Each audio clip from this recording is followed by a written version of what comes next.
کوئی بھی شخص جب دین کا کام کرنے کے لیے معاشرے میں اٹھے گا تو کچھ لوگ کیا کہیں گے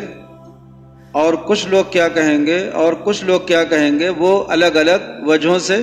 الزامات لگیں گے ان کے اوپر، کام کرنے والوں پر۔ کام کرنے والے کو اگر اپنے کام پر اطمینان ہے کہ جو ہم کر رہے ہیں وہ صحیح ہے تو اسے کسی کی پرواہ نہیں کرنا چاہیے، صرف اپنے کام پر دھیان رکھنا چاہیے۔ حضرت مولانا الیاس صاحب نور اللہ مرقدہ جب تبلیغی جماعت کا کام شروع کرنے کے لیے جب ان کے دل میں بات آ گئی، بیٹھ گئی اور کام شروع کر دیا انہوں نے اور سلسلہ بڑھنے لگا، تو جو حضرت کے اپنے بہت قریبی تھے وہ بھی حضرت کا ساتھ نہیں دے رہے تھے، یہاں تک کہ ان کے صاحبزادے مولانا یوسف صاحب جو ہیں وہ بھی ساتھ نہیں دیتے تھے اپنے والد کا، کہتے تھے کہ ان کو پتہ نہیں کیا ہو گیا، اس سے کیا ہوگا، اصل کام تو پڑھنا پڑھانا ہے، اصل تو تعلیم علم ہے، علم کی خدمت ہے۔ وہ حدیث کی کتابیں لکھنے میں مشغول تھے، استعداد بہت اچھی تھی، جید عالم تھے اور حدیث کی کتابیں لکھنے میں مشغول تھے، اپنے والد صاحب کے کام میں ہاتھ نہیں بٹاتے تھے، کہتے تھے کہ یہ تو اپنے آپ کو ضائع کرنا ہوا کہ ہم جن لوگوں کے پیچھے بھاگ رہے ہیں، دوڑ رہے ہیں، وہ ہمارے قبضے ہی میں نہیں آتے۔ مولانا جاتے تھے میوات کے علاقے میں اور جا کر کے لوگوں کو جوڑتے تھے، سمجھاتے تھے، مکتب قائم کر دیتے تھے، اس کے بعد پڑھائی شروع ہو جاتی تھی، تب مولانا وہاں سے واپس آتے تھے اور کچھ دنوں کے بعد واپس جاتے، دیکھتے مکتب ختم، وہاں پہ چوپال لگی ہوئی ہے، لوگ بیٹھ کر کے حقہ پی رہے ہیں، چائے پی رہے ہیں، بس یہ چلتا تھا۔ تو کام ہو ہی نہیں رہا تھا، جس کو کہتے کہ مولانا کرتے تھے، لوگوں کو بتاتے تھے، سکھاتے تھے اور لوگ ویسے ہی واپس آ جاتے تھے۔ تو کوئی بھی آدمی کہے گا کہ یہ تو دیوانہ پنی ہے کہ ایسے لوگوں کے پیچھے آپ لگ گئے ہیں جو لوگ آپ کی بات سن ہی نہیں رہے،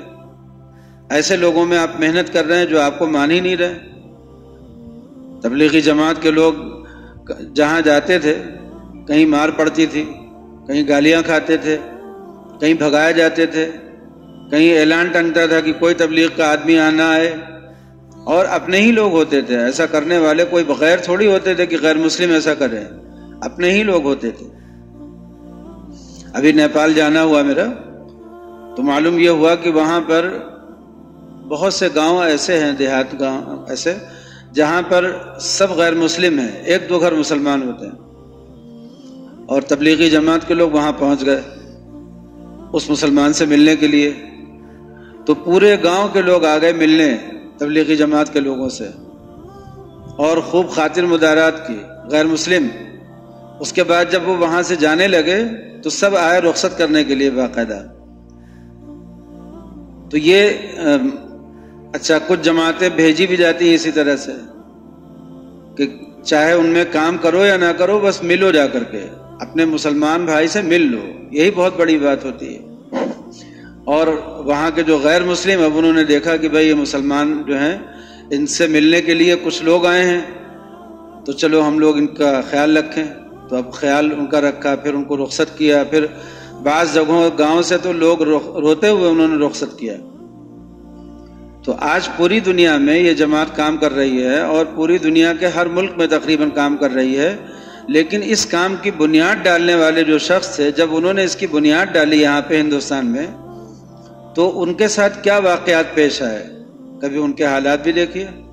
کہ کن حالات سے گزرنا پڑا انہیں، کیسے کیسے فتوے لگے، کیسی کیسی باتیں ان کے متعلق لوگوں نے کی۔ تو ایسے ہی نبی کریم صلی اللہ علیہ وسلم بھی، آپ کو ہم نے سید صاحب کا واقعہ اس سے پہلے سنایا تھا، سید احمد شہید کا، کہ جب ان کے دل میں اللہ تعالیٰ نے مضمون ڈالا کہ اپنی قوم کو جگانا ہے، تو انہوں نے سب سے پہلے کیا چیز اٹھائی؟ حج۔ انہوں نے کہا کہ ہندوستان کے لوگوں نے حج چھوڑ رکھا ہے، تو اعلان کر دیا کہ ہم حج میں جائیں گے۔ اب ان کے خاندان کے لوگوں نے منع کر دیا، کہا کہ یہ تو پاگل پن ہے، یہ تو ہلاکت ہے، اپنے آپ کو آپ ہلاک کریں گے۔ سید صاحب نے کہا کہ جس کو چلنا ہو چلو، جس کو نہ چلنا ہو مت چلو، لیکن ہم تو جائیں گے۔ اب پورے خاندان کے لوگوں میں چہ میں گوئیاں شروع ہو گئیں سید صاحب کی برائی شروع ہو گئی، عجیب دیوانے آدمی ہیں، عجیب سنک سوار ہو گئی ہے، کیا دماغ میں آ گیا ہے، اپنے آپ کو ہلاک کریں گے۔ لیکن سید صاحب کی بات تھی، ایک صاحب نے دلی سے ان کو خط بھیجا، انہوں نے کہا کہ حضرت میں آپ کے ساتھ چلوں گا۔ سید صاحب نے کہا آئیے چلیے۔ دوسرے صاحب پھر کچھ دنوں کے بعد کہیں سے ایک مضمون آیا کہ حضرت میں چلوں گا آپ کے ساتھ، فرمایا آ جاؤ بھائی۔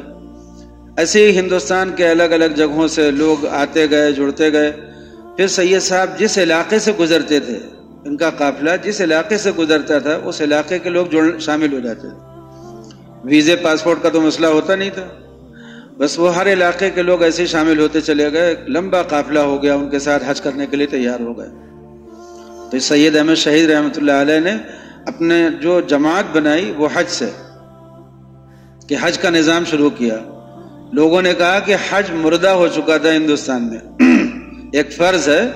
اور ہندوستان کے لوگ ترک کر چکے تھے اسے۔ یہاں کے علماء فتویٰ دے چکے تھے کہ ہندوستان کے مسلمانوں پر حج فرض نہیں ہے، اپنی جان کو ہلاکت میں ڈالنا ہے، اس لیے کہ سمندری سفر ہوتا تھا، یہ موٹر والے جہاز تو تھے نہیں، تو اب جہاز ہوا پر بادبانی جہاز ہوتے تھے، تو وہ ہوا کے دوش پر اپنے چلتے تھے، کبھی ہوا مخالف ہو گئی تو کہیں اور چلے جاتے تھے۔ جو سفر جو ہے وہ 10 دن میں 15 دن میں پورا ہونے والا ہوتا تھا وہ 1 مہینے 2 مہینے میں پورا ہوتا تھا۔ پھر سمندری ہواؤں میں بیچ میں رہنا تو اس میں بہت سی بیماریاں بھی ہو جاتی تھیں، سمندری ہواؤں کو نہ سہ پانے سے بہت سی بیماریاں بھی ہو جاتی تھیں، لوگ جان دے دیتے تھے۔ قرنطینے کا وہ نظام تھا نہیں جو بعد میں قائم ہوا، کہ یہاں سے لے جاتے تھے ایک جگہ لے جا کر کے انجیکشن لگتا تھا، قرنطینہ ہوتا تھا، کچھ دن رکھے جاتے تھے دوسرے ماحول میں، وہ ہوتا نہیں تھا۔ تو لیکن سید صاحب نے ہمت کی اور تشریف لے گئے، اور دیکھیے کتنا بڑا ایک نظام ہندوستان میں قائم ہو گیا۔ اس وقت کہیں بھی اس دین کی کوئی چہل پہل آپ کو ہندوستان میں نظر آ رہی ہو، کہیں بھی، ہندوستان ہی میں نہیں، اطراف کے ممالک میں، اور اطراف کے ممالک میں نہیں کہنا چاہیے، دنیا میں کہیں بھی، دنیا میں کہیں بھی کوئی دین کی چہل پہل نظر آ رہی ہو تو اس میں سید صاحب کے اس تحریک کا حصہ ہے۔ دارالعلوم دیوبند جو قائم ہوا وہ بھی ان کی تحریک کا حصہ تھا۔ جو کچھ بھی فیض پورے دنیا میں جاری ہے وہ ان کی تحریک کا نتیجہ تھا۔ تو ایسے ہی کوئی اللہ کا بندہ کھڑا ہو جاتا ہے، نبی کریم صلی اللہ علیہ وسلم کے تو سب امتی ہیں، جب آپ کھڑے ہوئے اپنی قوم میں اور آپ نے فرمایا کہ مجھے اللہ نے پیغمبر بنایا ہے، مجھے دین کی بات میرے اوپر وحی ہو رہی ہے، تو جو لوگ بچپن سے آپ کے ساتھ تھے، جانتے تھے، قریب تھے کہ آپ نے کبھی جھوٹ نہیں بولا، آپ نے کبھی کوئی دھوکہ نہیں دیا، تو وہ تو فوراً مان گئے۔ بہت سے ایسے لوگ تھے جو مانتے تھے، یعنی جانتے تھے آپ کو کہ آپ ایسے ہیں، سچے ہیں، لیکن ایمان نہیں لاتے تھے۔ وہ جانتے مانتے تھے لیکن ایمان نہیں لاتے تھے، جیسے ابو الجہل ہے۔ ابو الجہل نے کہا کہ مجھے معلوم ہے کہ وہ پیغمبر ہیں، لیکن اگر میں ان کے اوپر ایمان لے آؤں گا تو ولایت تو قریش میں تھی، بنو ہاشم میں، اس نے کہا کہ ولایت تو بنو ہاشم میں تھی، نبوت بھی بنو ہاشم میں چلی جائے، یہ مجھے منظور نہیں ہے۔ وہ الگ شاخ تھا، وہ بھی قریش میں ہی تھا لیکن وہ الگ شاخ کا تھا بنو ہاشم سے، تو اس نے کہا کہ ولایت تو بنو ہاشم کے قبضے میں ہے ہی، نبوت بھی انہی کے قبضے میں چلی جائے، یہ مجھے منظور نہیں ہے، اس لیے وہ ایمان نہیں لایا۔